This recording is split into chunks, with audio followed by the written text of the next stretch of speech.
에스겔서 46장에서는 군주가 여호와 앞에 드리는 여호와 앞에 예배를 드리는 규정이 있고, 백성들이 아침마다 상번제를 드려야 하며 군주의 기업이 아들에게 임할 것이라는 내용이 나오게 됩니다.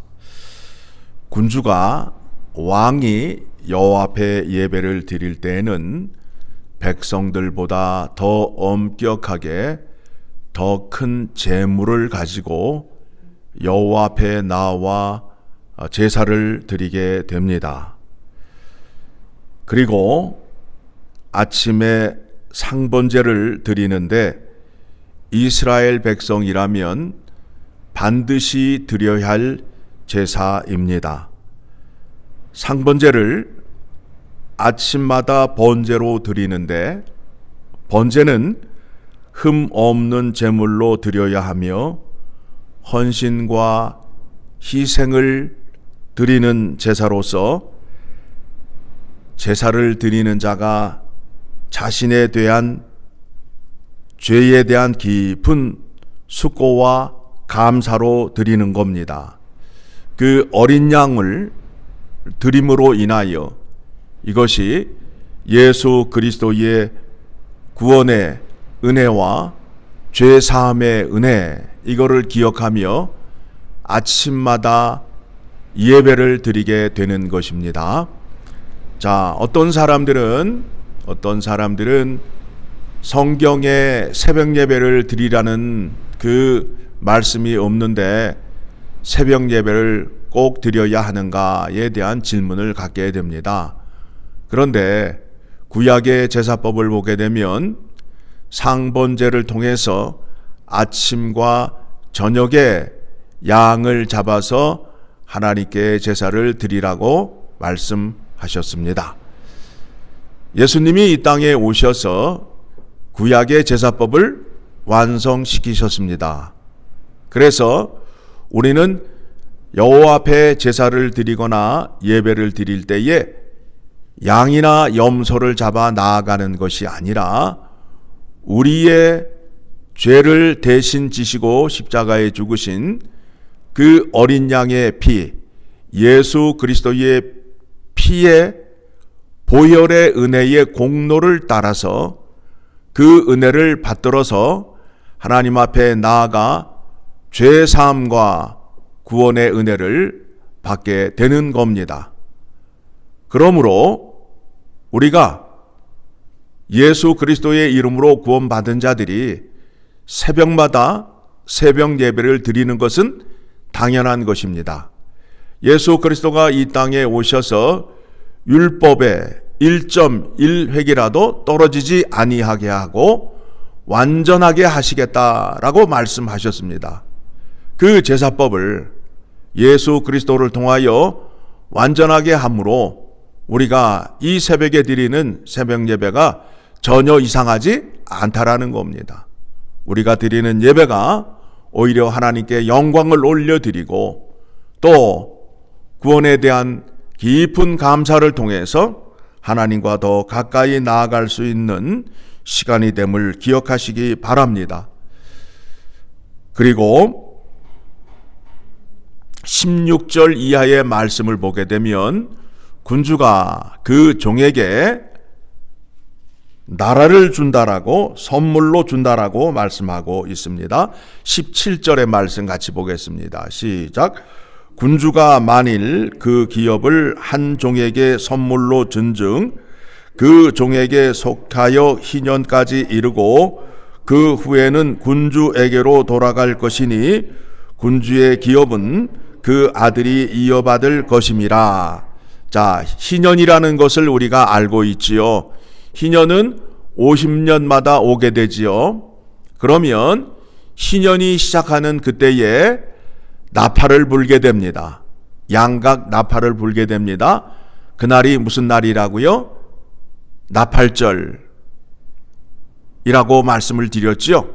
예, 나팔절이 됩니다. 그날 나팔을 불게 되면 희년이 시작이 되었구나. 그러면 희년의 은혜를 언제 얻게 되느냐 하면 자, 우리가 알고 있는 그 대속죄일, 그날 여호와 앞에서 모든 죄 사함을 받고 이제 우리가 자유를 얻음으로 인하여 본래 있던 자리로 돌아가는 그 은혜가 바로 희년의 은혜가 되지요.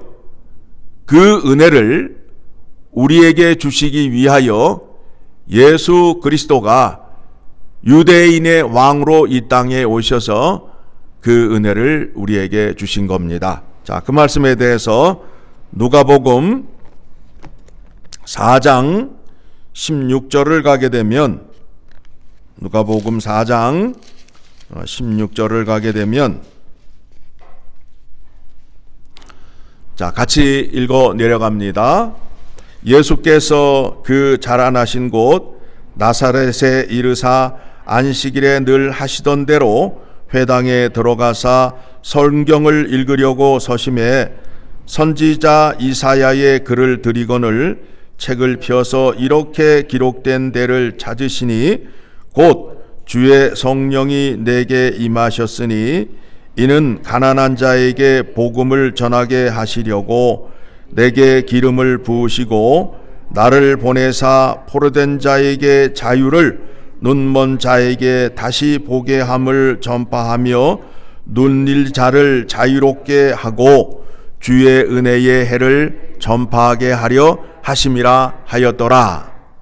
그러니까 예수 그리스도가 이 땅에 오셔서 우리에게 주시는 은혜가 구약에서 희년의 은혜의 법칙을 통하여 우리에게 주신다라는 겁니다.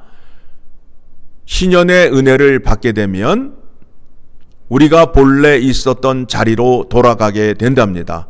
종도 자유인이 되어서 자기의 자리로 돌아가게 되고, 또 자기가 팔았던 땅도 다시 자기의 것이 되고, 또 내가 샀던 땅도 다시 원래 그 주인에게 돌려주는 그와 같은 은혜가 적용되는 해가 바로 희년의 해가 되는 겁니다. 예수 그리스도가 이 땅에 오셔서 십자가에 죽으시고 부활하시고 40일 동안 땅에 계시다가 하늘로 승천하신 후에 10일 있다가 오순절 성령 강림일날, 그러니까 다시 말하면 50일이 되는 그날 성령이 강림하셔서 예수 그리스도가 이루셨던 은혜를 우리에게 허락하여 주셨습니다. 그날이 언제라고요?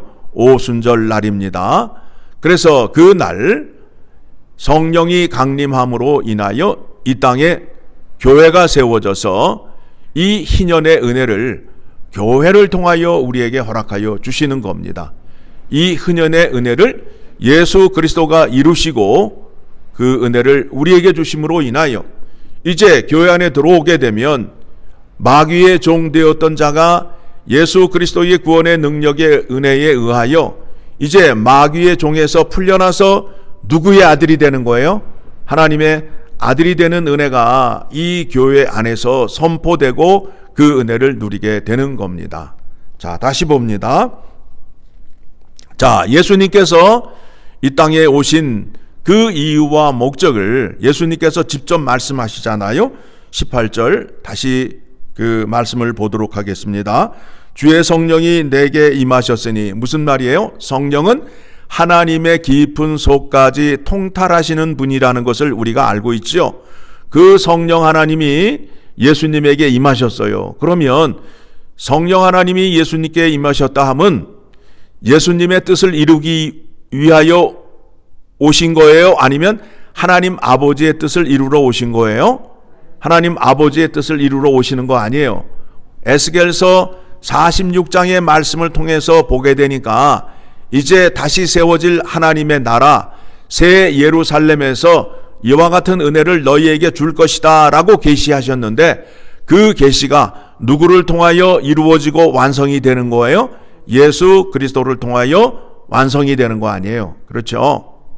그러니까 여러분들이 구약의 성경을 알게 되면 예수 그리스도를 통하여 주시는 은혜가 이만큼 크구나라는 것을 알게 되고, 또 예수 안에 들어오게 되면 구약에 있는 말씀이 예수를 통하여 다 이렇게 성취가 되었구나라는 것을 알게 된다라는 거예요. 그래서 나는 신약의 말씀만 좋아, 나는 구약의 말씀이 좋아라고 할 수 없다라는 거예요. 구약 말씀과 신약 말씀이 서로 유기적인 관계, 서로 해석의 관계가 됨으로 인하여 그 은혜의 풍성함이 더하다는 거예요. 달리 말하면 신약이 없이는 구약이 존재할 수 없고, 또 구약이 없이는 신약의 내용을 완성시킬 수 없다라는 겁니다. 그래서 우리가 날마다 아침마다 하나님의 말씀을 펴놓고 이렇게 상고하는 이유가 바로 거기에 있어요.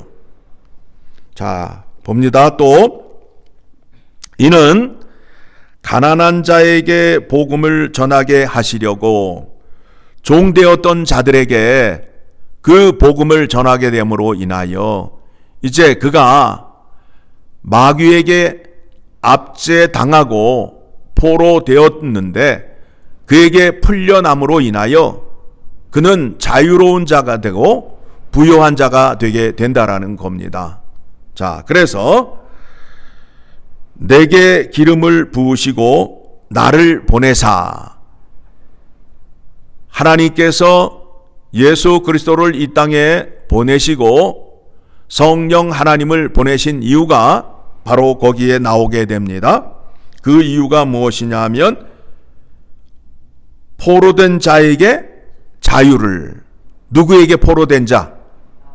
마귀에게 포로된 자에게, 마귀에게 압제된 자를, 포로에게 붙잡힌 자를 예수 그리스도가 이 땅에 오셔서 십자가로 마귀를 잡으심으로 인하여 죽음을 통하여 잡으심으로 인하여 부활의 은혜를 통하여 마귀를 이기게 된 겁니다. 그래서 부활의 권세가 사망 권세를 이겼네라고 우리가 찬양을 하잖아요.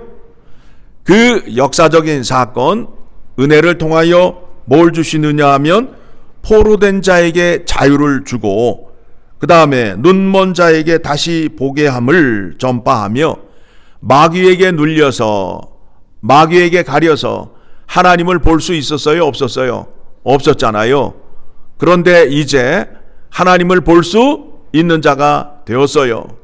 그리고 눌린 자를 자유롭게 하고, 마귀에게 눌림으로 인하여 여호와 하나님 앞에 나와 감사와 찬양을 드리지 못하였어요. 예배를 드리지 못하였어요. 구원의 은혜를 받음으로 인하여 이제 자유로운 자가 되어서 누구 앞에 나와 예배하며 찬양하게 된다고요? 하나님 아버지 앞에 나와 찬양을 하게 된다라는 겁니다. 자, 그 말씀을 어디를 통해서 확인할 수 있느냐 하면 사도행전을 갑니다. 사도행전 4장을 가게 되면 3장입니다. 3장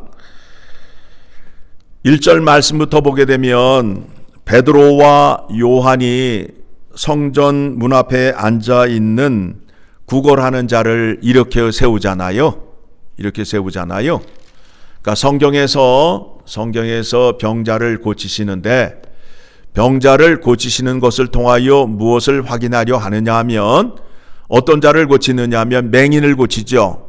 맹인을 고치는데, 맹인의 상징적인 의미는 무엇이냐 하면 하나님을 볼 수 없는 자를 말하고 있어요. 그 다음에 귀 먹고 말 못하는 자, 하나님의 말씀을 듣지 못하고 말 못하는 자, 하나님께 찬양하지 못하는 자를 또 고쳐주시지요.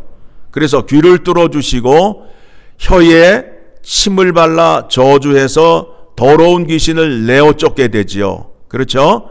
눈을 고쳐주시고 입을 고쳐주시고 귀를 고쳐주시고, 자, 이제 나면서부터 걷지 못하는 자 어디를 못 들어가는 거예요? 성전을 들어가지 못하지요. 마귀에게 붙잡혀서 마귀에게 늘려서 성전을 들어가지 못해요. 그 자를 누가 고쳐주지요? 베드로와 요한이 고쳐줍니다. 자, 그래서 이 사람이 이제 고침을 받게 되잖아요. 자, 6절 말씀 봅니다. 시작. 베드로가 이르되 은과 금이 내게 없거니와 내게 있는 이것을 내게 주노니 나사렛 예수 그리스도의 이름으로 일어나 걸으라 하고 오른손을 잡아 일으키니 발과 발목이 곧 힘을 얻고 뛰어 서서 걸으며 그들과 함께 성전으로 들어가면서 걷기도 하고 뛰기도 하며 하나님을 찬송하니. 자, 걷지 못하는 자가 고침을 받게 되었어요. 어디를 향하여 들어갔다고요? 성전을 향하여 들어가게 됐다는 거예요. 여러분, 예수 그리스도의 이름으로 구원을 받으셨어요? 구원의 은혜를 받으셨어요? 마귀에게 눌린 자가 되었어요? 그러면 그 사람에게 나타나는 증상이 뭐라고요? 하나님을 볼 수 있게 되고 하나님의 말씀을 들을 수 있게 되고 하나님의 구원의 은혜에 대하여 감사 찬양을 할 수 있게 되고 발과 발목에 힘을 얻어서 누구 앞에 나와 예배를 드리게 된다고요? 하나님 아버지 앞에 나와 예배를 드리게 된다라는 겁니다. 이 증상이 나타나는 거예요. 누가 역사하셔서 내 안에 예수 그리스도의 구원의 은혜가 내 안에 들어와 나에게 역사함으로 인하여 이거는 내가 어떻게 통제할 수 없는 불가항력적인 은혜란 말입니다. 그렇죠? 그런데 오늘날 보게 되면 예수 그리스도의 이름으로 구원을 받았다고 하면서 뺀질뺀질대는 사람이 너무 많잖아요. 너무 많잖아요. 예? 내 마음대로 뭐 할래면 하고 말래면 말고 모든 판단이 나의 생각에 의해서 결정되고 판단하는 사람들이 많잖아요. 내가 나가고 싶으면 나가는 거고 나오라고 얘기하면 네가 뭔데 나한테 나오라고 해 말라 해 이렇게 또 항의하고 그렇잖아요. 그렇지 않아요? 그럴 수가 없다라는 거예요. 왜 그럴 수밖에 없다고요? 예수 그리스도의 구원의 능력이 나에게 역사하면 내가 안 가려고 해도 갈 수밖에 없다라는 거예요. 그게 구원의 능력이에요. 그게 구원의 능력이라고요.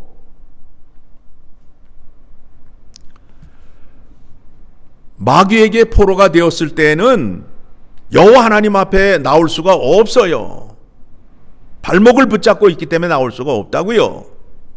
그런데 희년의 은혜, 예수 그리스도의 십자가의 은혜를 얻은 자는 자유인이 되어서 구원의 은혜를 받음으로 인하여 이제 하나님 앞에 나올 수밖에 없는 자가 되었다라는 거예요. 없는 자가 되었다는 거예요. 그래서 우리가 날마다 그 구원의 은혜를 감사하며 또 하나님 앞에서 거룩한 자로 살아가기 위해서 날마다 하나님 말씀을 붙잡아야 하는 그 이유 때문에 우리가 매일 아침 상번제를 드리는 거예요. 새벽 예배를 드리는 거예요. 그래서 오늘도 우리에게 예수 그리스도의 구원의 은혜가 우리에게 임함으로 인하여 그렇죠?